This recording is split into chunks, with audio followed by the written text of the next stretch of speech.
Okay, hi everybody. So we have no audience, right? Larry said we had a couple people came in and left, right?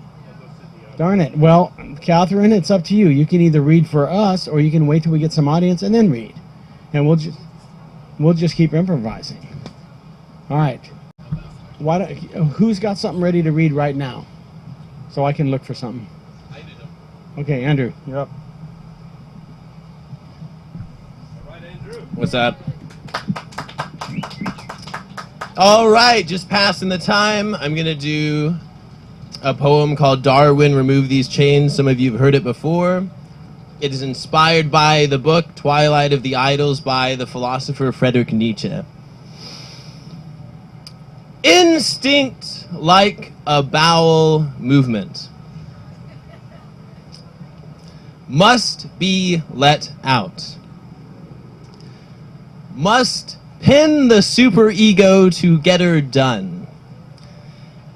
This struggle brings the animal out of us. Soldiers die, casualties to Darwin's maker. There is a time for war, said the preacher. Not a time of war, a time for war, a time to purge ourselves with struggle, to find again our resilience, that we are animals deified by opposable thumbs. And Greeks obsessed with the power-filled phallus come to a time of testing, bursting forth life gods, the guardians of nations, the ones who make room for poets to see vulvas in roses and rock formations. Mother Nature, a cruel nun, striking hands with rulers, giving tests first and then lessons. Color struggle looking over brown picket fences.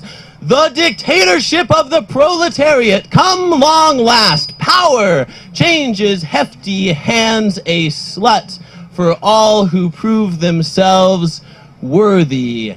Empires miscarried fall pitiful into dirty toilets, and nations like yogurt seem to have an expiration date. Sinners lay down their swords for saints to take them up and slay them there, and the stories of it all seem to boil up to power, for this struggle apparently is our salvation, for when we need strength, then we become strong, and wrong and right seem secondary. Power is the engine that drives people, like brute beasts gridlocked on tax reform, antlers locked battling for Mona Lisa, for Monica Lewinsky, driven by a desire for how it must feel to be on top. Like animals deified by architecture, forks and spoons and guns, rationality, language, opposable thumbs, and I don't know if you've ever thought about how much religion deifies us.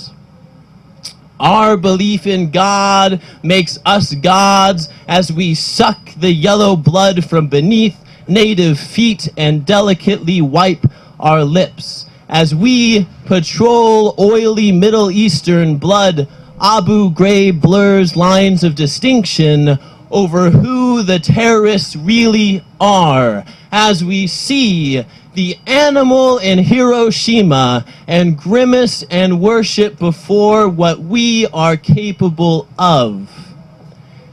Instinctual self is who we minimize, preferring to be philosophers and scientists, poets and presidents, but it is pure instinctual self which keeps us alive, draws breath without our notice, and makes room for prophets to see God in everything.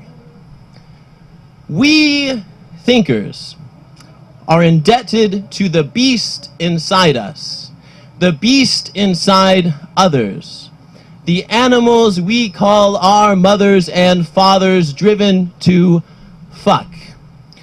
To fuck like apes fuck and tigers fuck and bears fuck, who would have been just friends if not driven from within to effing make us happen. Bursting forth life gods who struggle every day of their life to find what star they came from.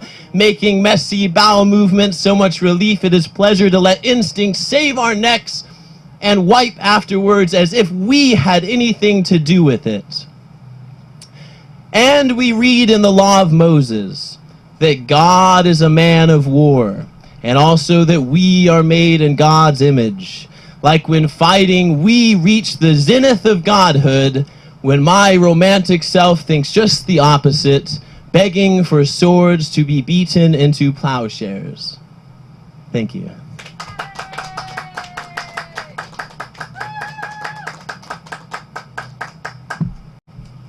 Thank you, Andrew. I forgot to tell everybody that the producer of the festival has instructed us that we could use no vulgar language this weekend because it's a family event, a lot of kids around and stuff. So thanks for taking the, and making it just an effer or whatever. Okay?